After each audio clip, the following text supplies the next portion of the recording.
Hello everyone and welcome back to I Dream of Indie. I am OldGamer Joe here with another review for you today as we are looking at AeternoBlade II Director's Rewind on PC Steam. This is a time manipulation action game from developer and publisher Corcel Technology that will be releasing as of September 8th, 2020.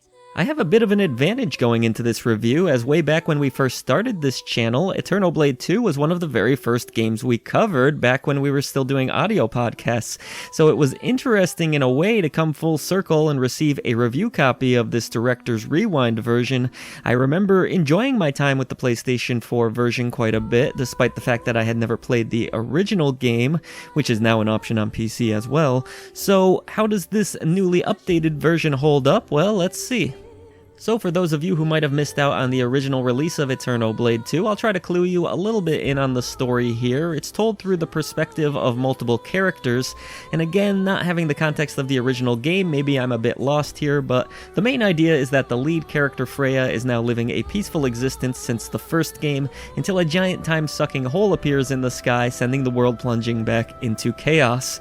She won't have to face this incoming onslaught of evil alone, though, as she'll partner with two friends named Bernard and Felix. The three head towards Annan Fortress in order to seek out and destroy this new evil and save the world from certain doom. AeternoBlade II is an action game first and foremost, but there are puzzle and RPG mechanics throughout the journey as well. A big focus of the game is on its time manipulation aspects. Some characters can teleport through portals, others can freeze time, and some can even rewind time. If you've entered a certain room, for example, and a gate is closing as you enter, you might want to try flipping back time so that the gate remains open. These clever little time puzzles are one of the best aspects of AeternoBlade II in my opinion. The combat in this one is pretty straightforward for the most part. I would say the most complex aspect of it is the time blinking mechanic, which is essentially how you dodge and counterattack in this game. This will send your character dashing backwards, and performing the ability at the right moment allows for the opportunity to counterattack for devastating damage. Unfortunately, certain enemies that you'll encounter only can be defeated by using this mechanic, and it doesn't always feel that responsive and great, at least in my opinion. I was not a big fan overall of the parrying. Attacking, however, is a much easier affair for the most part here. You can slash away at enemies with basic attacks, you have more powerful attacks, and you can even juggle enemies with relative ease. Sometimes you may even pull off devastating air combos, which can feel quite satisfying. I found that each of the different characters you'll play as throughout the journey also feel pretty different from one another for the most part. Freya, for example, relies on quick attacks, while Bernard is a bit more of a brute. I did enjoy how the game switched up characters, and you're also able to upgrade them, which is kind of a nice feature, a little bit of an RPG element mixed in.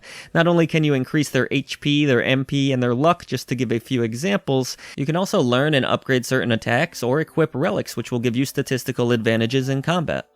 You'll likely want every little advantage that you can get in AeternoBlade II because this game's no slouch in terms of difficulty. Thankfully, you are given a wide variety of options that can make life easier or more difficult if you really wish, but bosses would often pound me into oblivion out of nowhere in this game, and because some of them even regain health, there is a bit of strategy to each encounter where you'll need to freeze, stop, or teleport around foes in order to defeat them. Overall, I do wish that the parrying felt a little more fluid in this game, but as a fan of action games, I was able to get past that and have fun not only comboing enemies into oblivion, but using the time-shifting mechanics, which are limited. You do have a bar that needs to recharge after a while in order to help me take down some of the game's tougher bosses. One of the things I did remember about AeternoBlade II when I played the PlayStation 4 version was that it wasn't a particularly great looking game, and that hasn't exactly changed here. The developer hasn't taken advantage of PC hardware in my opinion. The real-time cutscenes feature some nice direction, but animations can be a little bit lackluster in those cutscenes. Some low-res textures can make certain environments a bit washed out and ugly, and enemy designs are a bit bland, to be honest.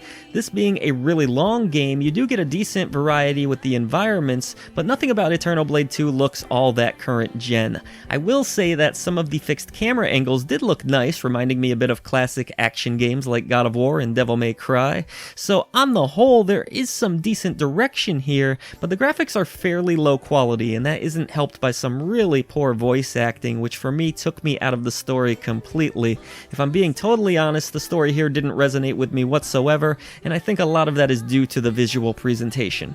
As I touched on there, the voice acting is really quite rough in this game, but AeternoBlade II does have a great soundtrack actually.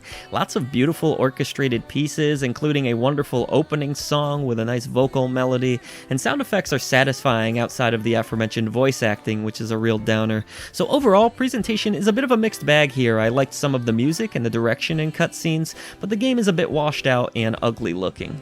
AeternoBlade II was not an exceptional action game when it launched, but it was a fun one. I'm pleased to report that the director's cut does make some nice refinements. The developer has tweaked the combat engine to feel a bit more fluid, some of the levels have been revamped a bit, and there are new secrets to be discovered. I do wish that they addressed some of the graphical issues in this game and maybe up the voice acting a bit, but unfortunately that's not the case. Still though, if you want a solid action game with some fun time-based puzzles, AeternoBlade II Director's Rewind is a pretty decent option.